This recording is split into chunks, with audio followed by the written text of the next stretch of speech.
Hello friends, welcome back to our channel mums daily. ഇന്ന് ഞാൻ വന്നിരിക്കുന്നത് വെറും 2-3 ചേരുവകളൊക്കെ വെച്ച് ഉണ്ടാക്കിയെടുക്കാൻ പറ്റുന്ന ഒരു അടിപൊളി മധുരത്തിൻ്റെ റെസിപ്പി ആയിട്ടാണ്.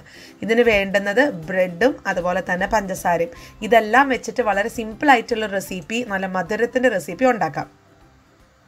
അപ്പോൾ അതിനായിട്ട് നമുക്ക് ആദ്യം പഞ്ചസാര പാനി തയ്യാറാക്കണം. അതിനായിട്ടൊരു പാൻ അടുപ്പത്ത് വെച്ചിട്ടുണ്ട്. പാൻ ഒന്ന് ചൂടായി വരുമ്പോഴത്തേക്കും 1/2 കപ്പോളം ഉള്ള പഞ്ചസാര ചേർത്ത് കൊടുത്തിട്ടുണ്ട്. അതിൻ്റെ കൂടെ 1/2 കപ്പോളം ഉള്ള വെള്ളം ചേർത്തിട്ടുണ്ട്. കൂടെ ഒരു 2 ടേബിൾ സ്പൂൺ കൂടെ വെള്ളം ചേർത്തിട്ടുണ്ട്. അതായത് 1/2 കപ്പ് പഞ്ചസാരയ്ക്ക് 1/2 കപ്പ് വെള്ളം, 2 ടേബിൾ സ്പൂൺ കൂടി വെള്ളം ചേർത്തിട്ടുണ്ട്. ഒപ്പം ഒരു ഏലക്ക ഫ്ലേവറിന് വേണ്ടിയിട്ട് ചേർത്തിട്ടുണ്ട്. അപ്പോൾ ഏലക്ക ചേർക്കേണ്ടത് നിർബന്ധമൊന്നുമില്ല, ചേർത്താൽ നല്ലതാണ് ഒരു ഫ്ലേവർ. അപ്പോൾ ഇനി നമുക്ക് ഈ ഒരു പഞ്ചസാര അലിയുന്നത് വരെ ഒന്ന് ഇളക്കി കൊടുക്കാം. ഇതാ അപ്പോൾ ഇവിടെ പഞ്ചസാരയൊക്കെ നന്നായിട്ട് അലിഞ്ഞിട്ട് ഉണ്ട്. ഇനി നമുക്കിത് നല്ലൊരു തിക്കാവുന്നത് വരെ, ഒത്തിരി അല്ല, നമുക്കറിയാമല്ലോ പഞ്ചസാര പാനീയുടെ ഒരു പരുവം എന്ന് പറയുന്നത്, അത് വരെ ഇളക്കിക്കൊണ്ടേ ഇരിക്കാം. ഞാൻ ഇതിൻ്റെ കൂടെ അല്പം കളർ ചേർക്കുന്നുണ്ട്. ഇതൊരു നാച്ചുറൽ കളർ ആയതുകൊണ്ടാണ് ചേർത്തിട്ടുള്ളത്. ഇത് ചേർക്കണമെന്ന് ഒരു നിർബന്ധമില്ല. നമ്മുടെ ഒരു ഇത് ഫൈനലായിട്ട് ഈ ഒരു റെസിപ്പി നമ്മൾ സെർവ് ചെയ്യുമ്പോഴത്തേക്കും ഇച്ചിരി ഒരു റെഡിഷ് കളറായിട്ട് ഇരിക്കുന്നു മാത്രം, അല്ലാതെ വേറെ ഇതുകൊണ്ട് ഒരു പ്രയോജനമൊന്നുമില്ല കേട്ടോ. അപ്പോൾ നിങ്ങൾ ചേർക്കണ്ട എന്നുണ്ടെങ്കിൽ തീർത്തും നിങ്ങൾക്ക് ഇത് അവോയ്ഡ് ചെയ്യാം. അപ്പോൾ ഇതാ ഞാൻ നന്നായിട്ട് ഇളക്കിക്കൊണ്ടിരിക്കുകയാണ്. നമുക്ക് ആ ഒരു ഇച്ചിരി ഒന്ന് കുറുകാനുണ്ട്, അല്ലെങ്കിൽ ഒന്ന് തിക്കാവാനുണ്ട് ഈ ഒരു പഞ്ചസാര പാനി. അപ്പോൾ നമുക്ക് നോക്കാം. ഇതാ അപ്പോൾ പഞ്ചസാര പാനിയൊക്കെ തിക്കായി വന്നിട്ടുണ്ട്. ഞാനപ്പോൾ അത് വേറൊരു പാത്രത്തിനകത്തോട്ട് ഒന്ന് മാറ്റി വയ്ക്കുന്നുണ്ട്. നമുക്ക് പഞ്ചസാര പാനി ചെറുതായിട്ടൊന്ന് ചൂടാറണം. അതായത് തീർത്തും തണുപ്പിച്ചെടുക്കൊന്നും വേണ്ട, ഒരു ചെറിയൊരു ചൂട് വേണം. അതിലോട്ടാണ് നമ്മൾ തയ്യാറാക്കാൻ പോകുന്ന ബ്രെഡ് ഇട്ട് കൊടുക്കാൻ പോകുന്നത്. അപ്പോൾ ഇതവിടെ ഇരിക്കട്ടെ. നമുക്ക് ബ്രെഡ് എങ്ങനെയാണെന്ന് നോക്കാം പ്രിപ്പയർ ചെയ്യുന്നത്. അപ്പോൾ അതിനായിട്ട് ഞാനിവിടെ ബ്രെഡ് എടുത്തിട്ടുണ്ട്. ഞാനിപ്പോൾ ഇവിടെ 2 സ്ലൈസ് ബ്രെഡാണ് എടുത്തിരിക്കുന്നത്. നിങ്ങൾക്ക് ഈ അരു കളയണമെന്ന് ഒരു നിർബന്ധമില്ല. അരുണ്ട് ഈ ഒരു ക്രസ്റ്റ്, അപ്പോൾ അരിയോട് കൂടെ തന്നെ നമുക്ക് മുറിച്ച് ചെയ്യാവുന്നതാണ്. പക്ഷേ ഞാനിപ്പോൾ അങ്ങനെ ഉണ്ടാക്കിയെന്നാലും കുഞ്ഞുങ്ങൾ അതിൻ്റെ അരുവൊക്കെ എടുത്ത് മാറ്റി കളയും.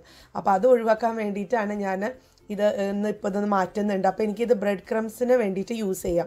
അപ്പോൾ ഇതുപോലെ മുറിക്കുന്ന ഈ ക്രസ്റ്റ് ഒന്നും കളയരുത് കേട്ടോ. നമ്മളത് ചെറുതായിട്ടൊന്നൊരു ഫ്രൈങ് പാനിലൊന്ന് ഡ്രൈ റോസ്റ്റ് ചെയ്യുക. അതിനുശേഷം ചൂടാറി കഴിയുമ്പോൾ മിക്സിയിലൊന്ന് പൊടിച്ചെടുത്ത് കഴിഞ്ഞാൽ നല്ല ബ്രെഡ് ക്രംസ് നമുക്ക് കിട്ടും. കട്ട്ലേറ്റ് ഉണ്ടാക്കാനും അതുപോലെ സ്നാക്സ് ഒക്കെ ഉണ്ടാക്കാനും ഒത്തിരി ഹെൽപ്ഫുള്ളാണത്. അപ്പോൾ ഞാനിത് മാറ്റി വയ്ക്കുന്നുണ്ട്. നമുക്ക് എന്നിട്ട് ബ്രെഡ് സ്ക്വയർ ആയിട്ടൊന്ന് മുറിച്ചെടുക്കണം. അപ്പോൾ ബ്രെഡ് ഈ ഒരു വലിപ്പത്തിലാണ് മുറിച്ചെടുത്തിട്ടുള്ളത്. അപ്പോൾ ഇനി ഞാൻ ഇതൊന്ന് വറുത്തെടുക്കുകയാണ് ഈ ഒരു ബ്രെഡ്. അതിനായിട്ടൊരു പാനിൽ എണ്ണ ചൂടാക്കിയിട്ടുണ്ടായിരുന്നു. എണ്ണ ചൂടായി വരുമ്പോഴത്തേക്കും നമുക്കൊരു മീഡിയം ഫ്ലെയിമിൻ്റെ തൊട്ട് താഴെയുള്ളൊരു ഫ്ലെയിമിലോട്ട് നമുക്കിത് ഇട്ടിട്ട് ഇത് പെട്ടെന്നൊന്ന് വറുത്തെടുക്കാം. പെട്ടെന്ന് തന്നെ ആവട്ടെ, 1 മിനിറ്റിനകത്ത് നമുക്കിത് വറുത്ത് കിട്ടും. ഇതിൻ്റെ നിറമൊക്കെ മാറി നല്ലൊരു ഗോൾഡൻ കളർ ആവുന്നത് വരെ നമുക്കൊന്ന് തിരിച്ചു മറിച്ചൊക്കെ ഇട്ട് കൊടുക്കണം.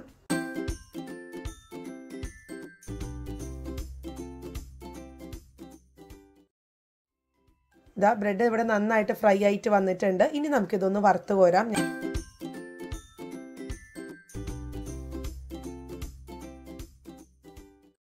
അപ്പോൾ ഞാൻ ഈ ഒരു അരിപ്പയിലോട്ടൊന്ന് മാറ്റി വെച്ചിട്ടുണ്ട്. അപ്പോൾ ഇതൊരു 2-3 മിനിറ്റ് ഞാൻ അങ്ങനെ തന്നെ വെച്ചിട്ടുണ്ടായിരുന്നു. അപ്പോൾ അത്യാവശ്യം എക്സ്ട്രാ ഉള്ള എണ്ണ ഉണ്ടെന്നുണ്ടെങ്കിൽ അത് വാർന്ന് പോയിട്ടുണ്ടായിരുന്നു. ഇനി നമുക്ക് നമ്മുടെ ഈ ഒരു പഞ്ചസാര പാനി എങ്ങനെയായി നോക്കാം. ഞാനിപ്പോൾ കൈ തൊടുമ്പോൾ നമുക്ക് തൊടാൻ പറ്റുന്ന ഒരു ചൂട്, ആ ഒരു ചൂടാവുന്ന ആ ഒരു ചൂടിലാണ് ആ ചൂട് പഞ്ചസാര പാനിയിലാണ് നമ്മൾ ഈ വറുത്ത ബ്രെഡ് ഒന്ന് ഇട്ട് കൊടുക്കുന്നത്. അപ്പോൾ നമുക്കിത് ഇട്ട് കൊടുക്കാം. ബ്രെഡ് എത്ര നേരം ഇട്ട് കൊടുക്കണം എന്ന് ചോദിച്ചു കഴിഞ്ഞാൽ ഒരു 35 സെക്കൻഡോളം മാത്രമേ നമ്മൾ ബ്രെഡ് ഇതിനകത്ത് മുക്കി വയ്ക്കാൻ പാടുള്ളൂ. അല്ലാന്നുണ്ടെങ്കിൽ ഈ പഞ്ചസാര പാനി മുഴുവൻ ഈ ബ്രെഡിനകത്തോട്ട് കയറി പിടിക്കും. നമുക്ക് ജസ്റ്റ് കുറച്ചൊരു മധുരം മാത്രം മതിയാവും. അപ്പോൾ അതുകൊണ്ട് തന്നെ നമുക്കൊരു ഈ ഒരു ബ്രെഡ് ഇട്ടതിന് ശേഷം ഒരു 30 സെക്കൻഡോളം വെയിറ്റ് ചെയ്യുക. അപ്പോൾ ആ വെയിറ്റ് ചെയ്യുന്ന സമയത്ത് തന്നെ നമുക്കൊരു സ്പൂൺ വെച്ചിട്ട് ഇതൊന്ന് തിരിച്ചു മറിച്ചൊക്കെ ഇട്ട് കൊടുക്കാം. എങ്കിലാണ് അത് 2 സൈഡിലും ഒന്ന് ആയി കിട്ടത്തുള്ളൂ. പിന്നെ പഞ്ചസാര എത്രയും വേണ്ട എന്നുള്ളവർക്കൊക്കെ മധുരം കുറയ്ക്കുകയോ കൂട്ടുകയോ ഒക്കെ ചെയ്യാം കേട്ടോ. പക്ഷേ ഞാനിപ്പോൾ ഇവിടെ എടുത്തിരിക്കുന്ന ഈ ഒരു 1/2 കപ്പ് കറക്റ്റായിരുന്നു. പിന്നെ മധുരം കുറവ് വേണമെന്നുള്ളവർക്ക് അതൊരു 1/4 കപ്പായിട്ട് കുറയ്ക്കാം. അപ്പോൾ ഞാനതൊന്ന് തിരിച്ചു മറിച്ചിട്ട് കൊടുത്ത് ഇതിനകത്തൊന്ന് കുതിർത്തെടുക്കുന്നുണ്ട്. ഞാൻ 30 സെക്കൻഡിന് മേലെ ഞാനിത് വെക്കുന്നില്ല. അപ്പോൾ ഇവിടെ ഒരു 30 സെക്കൻഡ് കഴിഞ്ഞു കേട്ടോ. ഞാനിപ്പോൾ ഒരു പാത്രത്തിനകത്തോട്ട് ഇതൊന്ന് മാറ്റി വയ്ക്കുന്നുണ്ട്. അപ്പോൾ എല്ലാ ബ്രെഡും ഞാനൊരു ബൗളിനകത്തോട്ട് മാറ്റി വെച്ചിട്ടുണ്ട്. നിങ്ങൾക്ക് കാണാം നല്ല ജ്യൂസി ആയിട്ടാണ് ഇരിക്കുന്നത്. അപ്പോൾ നിങ്ങൾക്ക് വേണമെന്നുണ്ടെങ്കിൽ ഇതും ഒരു അരിപ്പയിലോട്ട് മാറ്റി അതിൻ്റെ എക്സസ് ആയിട്ടുള്ള കൂടുതലായിട്ടുള്ള ആ ഒരു ഷുഗർ സിറപ്പ് നിങ്ങൾക്ക് ഒന്ന് വാരാനായിട്ട് വെക്കാം. അപ്പം അങ്ങനെ വേണമെന്നുണ്ടെങ്കിൽ അങ്ങനെ ചെയ്യാം. ഞാൻ പക്ഷെ അങ്ങനെ ചെയ്യുന്നില്ല. ഇനിയിപ്പോൾ ഇത് ഫൈനലായിട്ട് ചെയ്യേണ്ടത് എങ്ങനെയാണെന്ന് വെച്ചാൽ നമ്മളിത് അല്പം തേങ്ങ എടുത്തിട്ടുണ്ട്. ഈ തേങ്ങയിൽ നമുക്കൊന്ന് പുരട്ടിയെടുക്കാം, അല്ലെങ്കിൽ അല്ലെങ്കിൽ ഒന്ന് തിരിച്ച് മറിച്ചിട്ട് കൊടുക്കാം.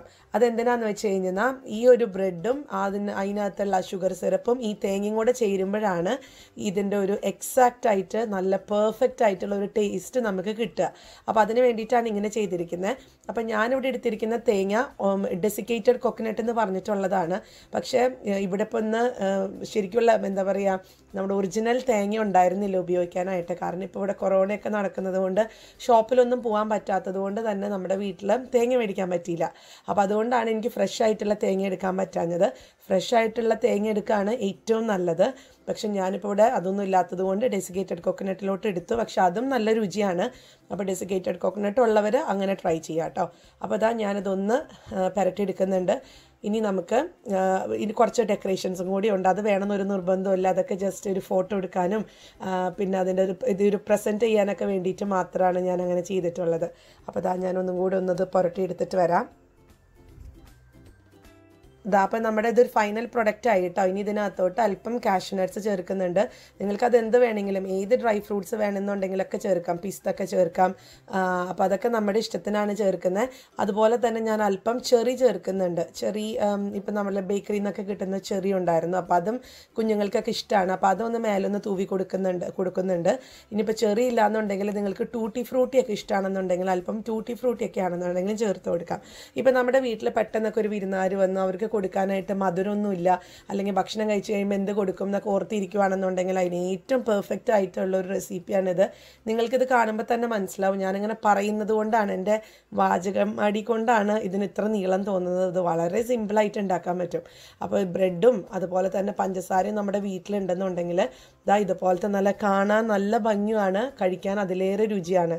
നമ്മളിത് ഓരോ ബൈറ്റ് എടുക്കുമ്പോഴത്തേക്കും അതിനകത്തുള്ള ആ ഒരു ബ്രെഡിൻ്റെ ജ്യൂസും പിന്നെ ഫ്രൈ ചെയ്ത ബ്രെഡാണല്ലോ, അപ്പോൾ അതിൻ്റെ ഒരു രുചിയും എല്ലാം കൂടെ സൂപ്പറാണ്, കാണാനും ഭംഗിയാണ് അല്ലേ. അപ്പോൾ എല്ലാവരും ട്രൈ ചെയ്തിട്ട് എങ്ങനെയുണ്ടെന്ന് പറയാം. ഇപ്പോൾ കുഞ്ഞുങ്ങൾക്കൊക്കെ ഉണ്ടാക്കി കൊടുക്കാൻ പറ്റുന്ന സമയമാണ്. കുഞ്ഞുങ്ങളൊക്കെ നമ്മുടെ വീട്ടിൽ എപ്പോഴും ഉള്ളതുകൊണ്ട് അവർക്ക് എപ്പോഴും എന്തെങ്കിലുമൊക്കെ വിശന്നുകൊണ്ടേയിരിക്കും. അപ്പോൾ ഇത് ഒരു പെർഫെക്റ്റ് റെസിപ്പിയാണ്. പിന്നെ മധുരമായതുകൊണ്ട് എപ്പോഴും കഴിക്കാൻ കൊള്ളത്തില്ല, വല്ലപ്പോഴൊക്കെ ഉണ്ടാക്കാം. അപ്പോൾ എല്ലാവരും ട്രൈ ചെയ്തിട്ട് എങ്ങനെയുണ്ടായിരുന്നു എന്ന് പറയണം. അതുപോലെ തന്നെ നമ്മുടെ ചാനൽ ആദ്യമായിട്ടാണ് കാണുന്നതെങ്കിൽ സബ്സ്ക്രൈബ് ചെയ്യാനും മറക്കരുത് കേട്ടോ. അപ്പോൾ അടുത്തൊരു വീഡിയോ ആയിട്ട് ഉടനെ കാണാം. Until then, bye bye.